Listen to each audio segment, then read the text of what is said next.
And since you're here, that is an example of my back and forth toxic relationship with alcohol that went on way too long. I'm Sarah Polk. I'm with SkyWest Airlines. And today I am awesomely sober. It is an honor to share with you about my recovery from alcoholism that FADAP and Brighton Recovery Center made possible.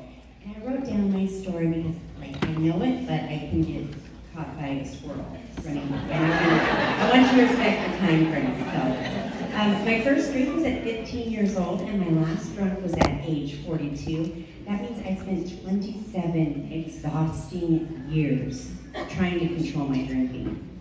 I felt stuck in fear, depression, anxiety, hangovers, mystery bruises, and also the most painful accumulation of shame because I couldn't stop.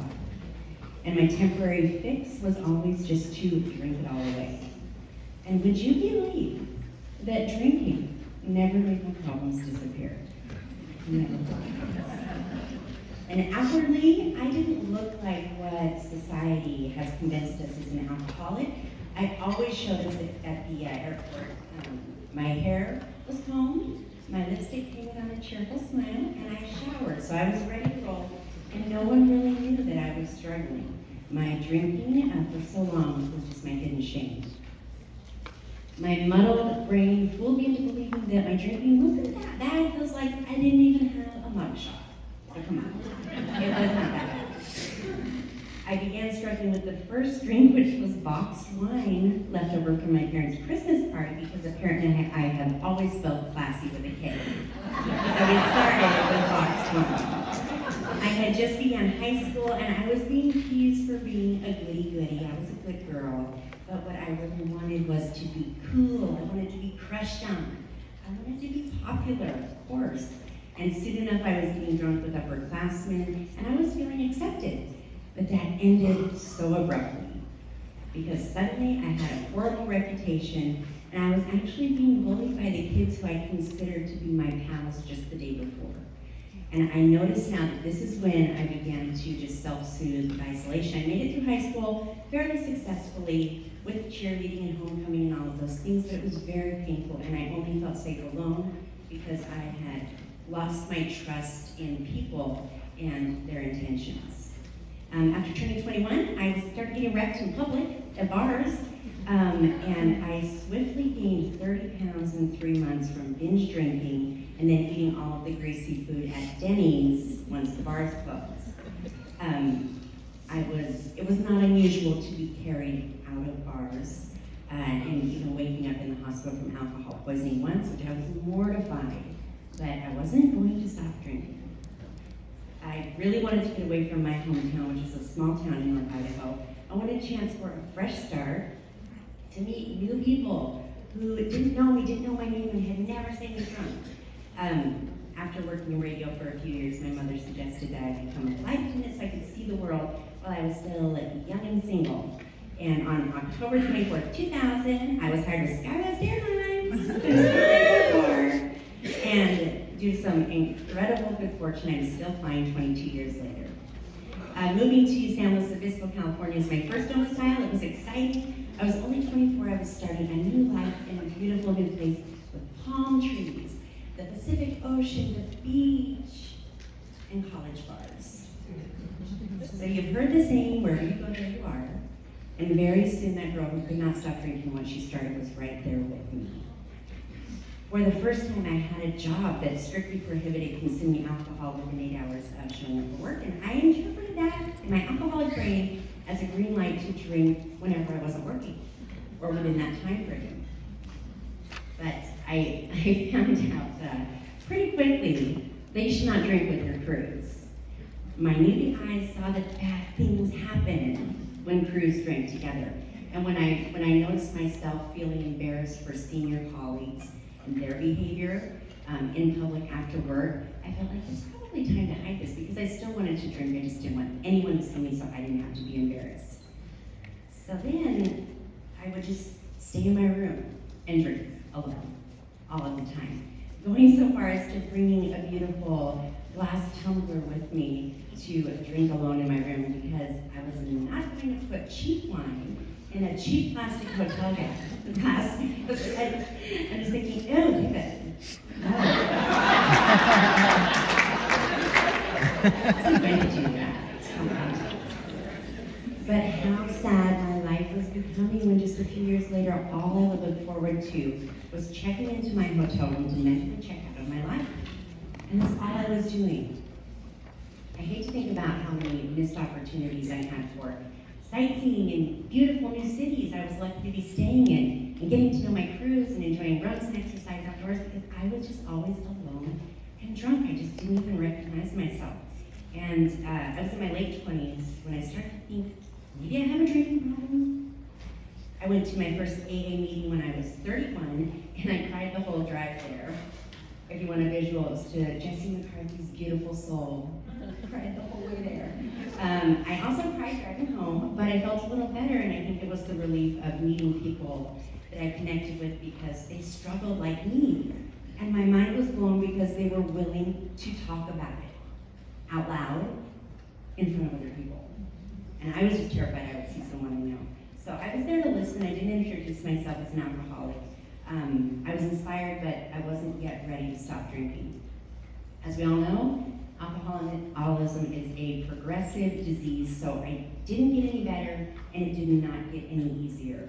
And my body's tolerance grew to 3 bottles of wine, not even making me physically sick. And that was the norm. I decided, because of my frequent blackouts, I felt like I was being safe and smart to just stay home and drink on my days off, because then I wouldn't embarrass myself in public, I wouldn't drive and get a DUI, I wouldn't get kidnapped and be in dangerous situations if I just stayed home and drank. And then one morning, I woke up and I realized that 3 bottles of wine were empty when I was sure I only drank 2. And then thinking, how alcoholic is that? But it was only 2 bottles.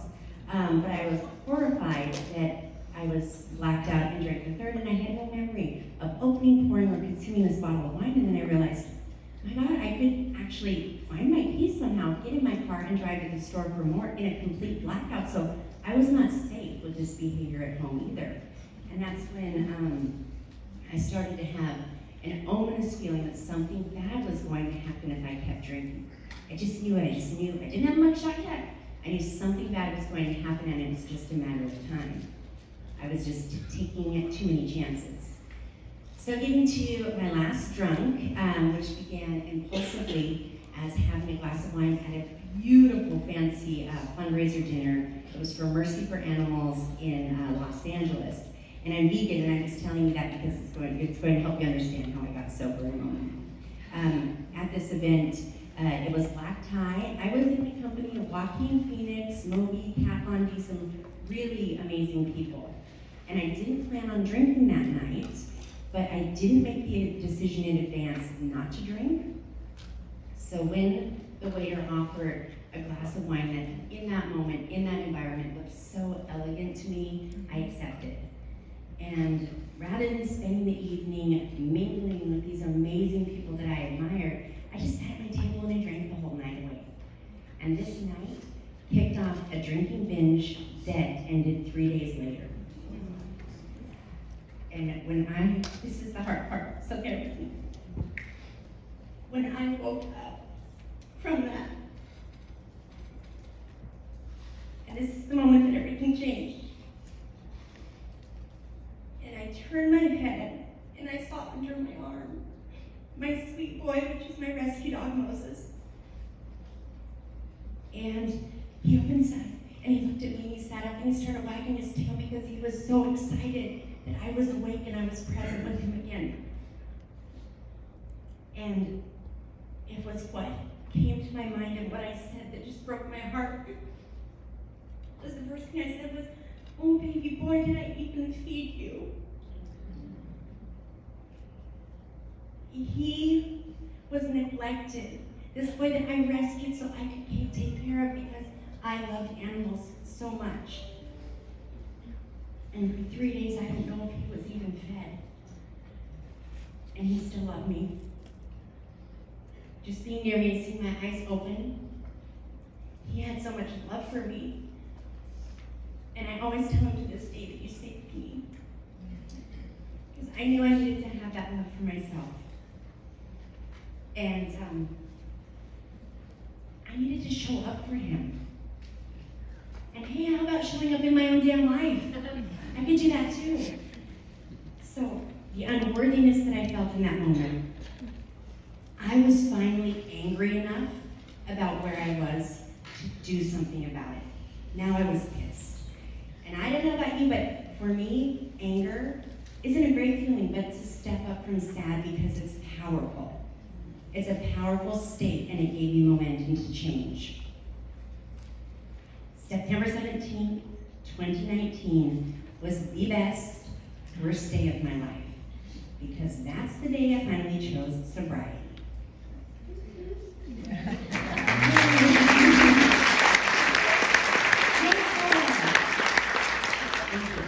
All of us who are addicts, we know that getting sober, just like we heard before, it's not as simple as just stop drinking, which is the advice that we hear from people who love us so many times because it's black and white to them. And I feel like we want to get sober so long before it finally happens. And the missing piece is believing that we actually can, because it's hard to trust sobriety and all of those times back and forth, the stretches of abstinence that we've had. We haven't sustained it, so it's hard to trust that it can happen. But it did, and it will. And it's such an amazing feeling. Realizing this while I was in treatment at Brighton Recovery Center, which is thanks to FADAP, it allowed me to be gentle with myself and also with others who were struggling and relapsing as well. Because it's funny, I would struggle and relapse, but I also had a lot of judgment from people who couldn't pull their shit together either. And it started to make sense to me. I'm like, we're all struggling and we're all working to be better. I took a step back from the judgment and the self-loathing, and then the magical thing that I think happened for me was that I flipped the script, and I stopped telling myself that my relapses were my failures. They were no longer my failures. I could look at relapses as just a collection of information about what happens when I drink. That's all it is. And there's no emotions attached to just gathering information. So I could see it objectively, and I could learn. My time at Bright Recovery Center was the most transcendent experience of my life. It was really beautiful. I was in a safe place, everyone was sober, and they wanted to heal, which is a beautiful thing to be a part of. We felt free in that space to share our traumas, our fears, our insecurities, and our dreams for a better life. I got to spend the best Christmas and New Year's Eve ever celebrating with my family at Brighton Recovery Center, and I still have so much love for these people. I learned empathy and compassion, true empathy and compassion, not just the words. I discovered that every human being is dealing with some trauma, and it's not a contest for us to see who's been through the worst of it. It's not a contest.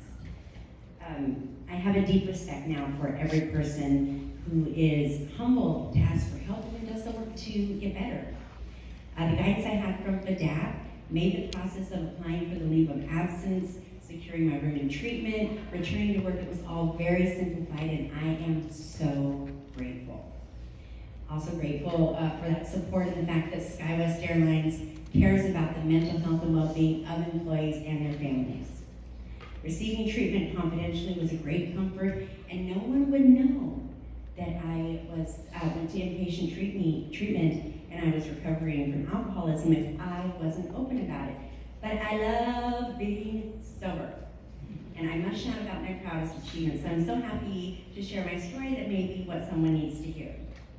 So these days, thank you, these days, work and life in general, going to work actually feels like playtime, which is so much fun with the crews and passengers on board, and I can help them better because my problem-solving skills are better. We all have fun, it's good energy, and it's contagious in the cabin, and this is a contagion that you want to catch. So speaking of that, just real quickly, I was 6 months sober when COVID changed the world, and I didn't pick up a drink during that time of isolation and the upheaval in the airline industry, because what I did was I just maintained a laser focus on looking at things and giving my energy to things that brought me joy and gratitude. And that is where I stayed, wherever I could find it. And I knew, and still know with certainty, that I have never, and I will never, find my own inner peace in a bottle of wine or three.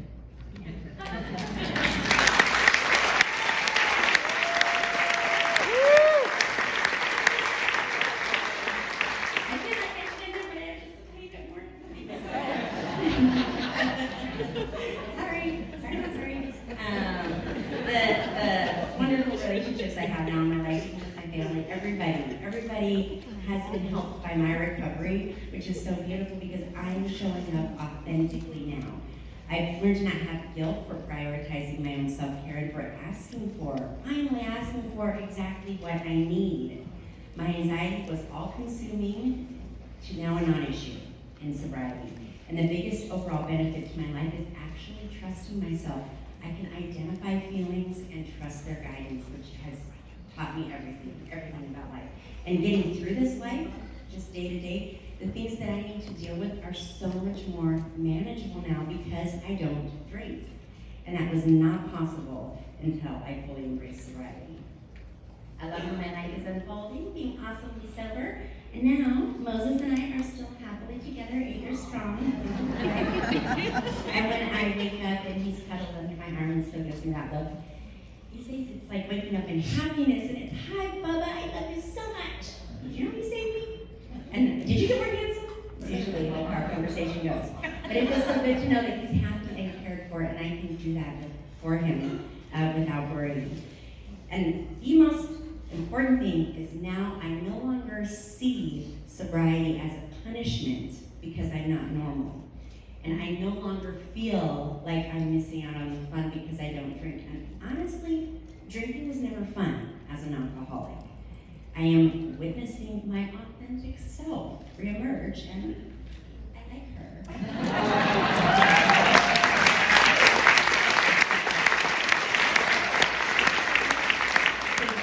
you. There's magnificent opportunities for human connections, which are human, animal, spiritual, mindful, true connections that I love being a part of every day. And my confidence just gets better and stronger every day staying sober. You realize you can do it, and you are doing it, and then you keep doing it. So thank you so much for the comfort and fellowship of FADAP, and my inspiration to stay sober and celebrate sobriety is invigorated by all of you beautiful people. And I want to thank you for showing up for yourself and supporting those who need to hear your story or need a hug or just an understanding smile. You're amazing. I was into this. As Linda the Good Witch said to Dorothy the Wizard of Oz, you've always had the power, my dear. You just needed to learn it for yourself.